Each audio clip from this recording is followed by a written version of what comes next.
Hey guys, Sean T. Phillips here. Just got out of seeing Insidious Chapter 3.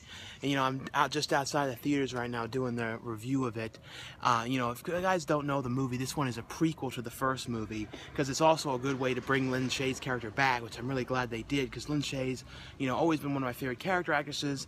And in this movie, in this one, I think she has definitely the biggest of all the other movies. Like, she's really one of the main stars of this whole movie.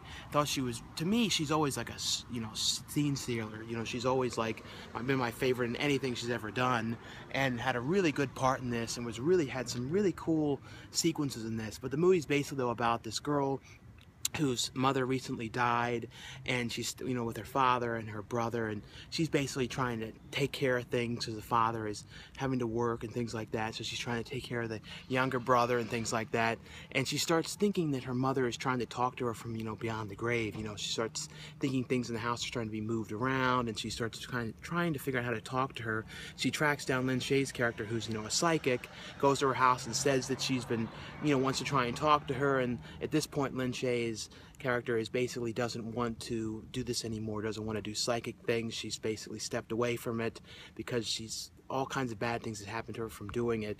But basically though, the girl ends up finding out that there's some kind of a bad entity that wants her soul and wants to take her, and that's what it is. It's weird things happen to her, and it starts though in the beginning though, right after an audition, she gets hit by a car. It's like this crazy scene of her getting hit by the car, and basically it breaks both of her legs, and it's and then she gets bedbound to her house, and then the spirits can really screw around with her bad there, and that's pretty much what the movie is. But it was actually pretty scary. It wasn't as scary as like The Conjuring, but to me, which was one of the creepiest ones, that actually gave me like bad dreams, and I had dreams of the thing like over above the bed, because I'm one of those kind of people who sometimes has that thing when they sleep, when they wake up and then they don't move, and they have like that sleep paralysis thing, and they get freaked out. Like, I've had that a couple times. It's a very creepy experience. Sometimes it's exciting in a weird way, but it happens to me.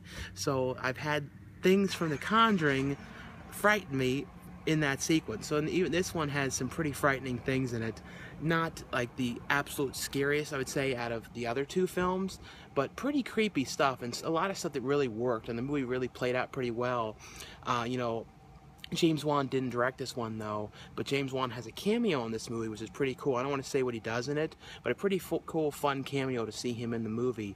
But, out of scare levels, I would definitely say this is worth watching, definitely worth seeing in the theater. Just a really cool, creepy movie. Like I said, Lin Shaye was great in this movie. Like I said, I've always followed Lin Shaye, and, always so happy for her with these movies, and seeing, too, what a great part she has in this. So anyway, though, guys, just a little quick review for the movie. Let me know what you guys saw of the movie, what you guys, if you guys would recommend it as well. But I would definitely say it's worth seeing. And thanks again for watching and subscribing, and I'll see you guys later.